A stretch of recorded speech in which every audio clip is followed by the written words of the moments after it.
নমস্কার, আমি অরূপ পাল। আমি শান্তিনিকেতন ইনস্টিটিউট অফ পলিটেকনিক কলেজের ইলেকট্রনিক্স অ্যান্ড টেলিকমিউনিকেশন ডিপার্টমেন্টের একজন ল্যাব টেকনিশিয়ান। তো মেনলি আমাদের আজকে যে যে টপিকটার ওপরে আজকে আমরা যে এক্সপেরিমেন্ট আমরা দেখতে যাচ্ছি সেটা হচ্ছে আমাদের যে অল্টারনেট কারেন্ট থাকে সেটাকে যখন আমরা ডাইরেক্ট কারেন্টে কনভার্ট করি সেটার যে প্রসেস রেকটিফায়ারের যে প্রসেস, সেই প্রসেসটা আগের দিন আমরা হাফ ওয়েভ রেকটিফায়ার দেখেছি। আজ আমরা দেখবো ফুল ওয়েভ রেকটিফায়ার। তো ফুল ওয়েভ রেকটিফায়ারের মধ্যে মেনলি দু ধরনের ফুল ওয়েভ রেকটিফায়ার হয়ে থাকে, centre tap full wave rectifier এবং ব্রিজ টাইপ। তো আজকে আমরা ফার্স্টে সেন্টার টেপটা দেখে নেবো। আজকে সেন্টার টেপ রেকটিফায়ার কীভাবে কাজ করে এবং কীভাবে কনভার্ট করে।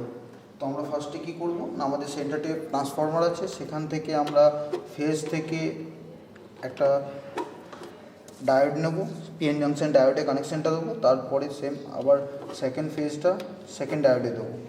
তারপরে যেটা আমাদের কাজ সেটা হচ্ছে নিউট্রাল ওয়্যারটাকে আমরা ডাইরেক্ট লোডে দিয়ে দিচ্ছি। লোডে দেওয়ার পরে আমাদের যে ডায়োডের কানেকশানগুলো আছে সেটাকে আমরা শর্ট করব।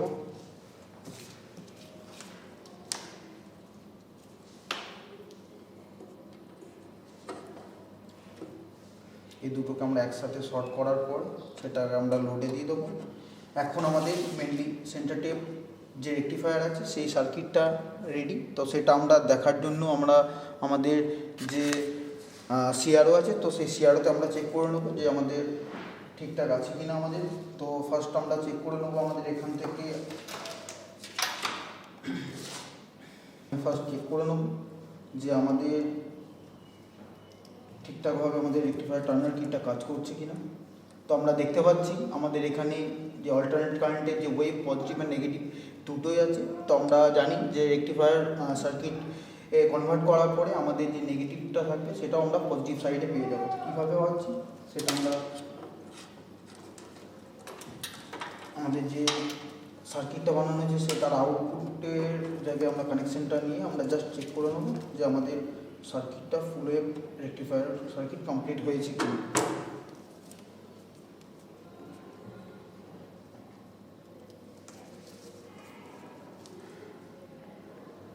আমরা দেখতে পাচ্ছি যে পুরোটা আমাদের full wave rectifier circuit ready হয়ে গেছে এবং কি আমরা এখানে অনলি ফর পজিটিভ যে ওয়েভগুলো সেটা আমরা এখানে লক্ষ্য করতে পারছি। তো এরপরে যেটা আমাদের থাকবে সেটা হচ্ছে আমাদের যে আমাদের রেকটিফায়ার সার্কিটের পর যে কনভার্ট করার পরে যখন আমরা ফিল্টার করব সেই জন্য আমরা মেনলি ক্যাপাসিটার ইউজ করছি। ক্যাপাসিটার ইউজের জন্য আমরা আমাদের যে আমরা গ্রাউন্ড আছে সেটাকে আমরা ডাইরেক্ট গ্রাউন্ড করে দিচ্ছি। এরপর আমরা আমাদের যে ইনপুট আছে সেটাকে আমরা ক্যাপাসিটারের পজিটিভ সাইডে দিয়ে দিচ্ছি। এটা দেওয়ার পরে আমরা ডাইরেক্ট আবার লোডে কানেকশানটাকে দিয়ে দিচ্ছি। এরপর আমরা চেক করে নেব যে আমাদের ঠিকঠাকভাবে আমাদের ডিসি কারেন্ট কতটা জেনারেট হচ্ছে, আমরা জাস্ট চেক করে নেব।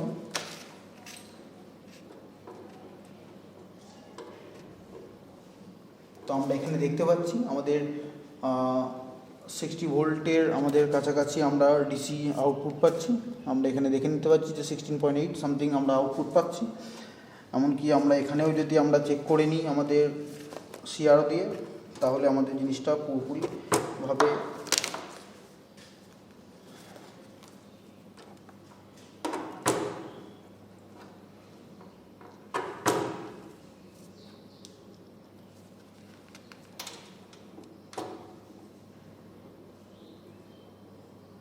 আমরা এখানে দেখতে পাচ্ছি যে পিওর আমরা ডিসি ফর্ম পেয়ে যাচ্ছি। তো আজকের এইটুকুই। আমাদের নেক্সট দিন যে টপিক থাকবে সেটা হচ্ছে ব্রিজ টাইপ রেকটিফায়ার। ধন্যবাদ।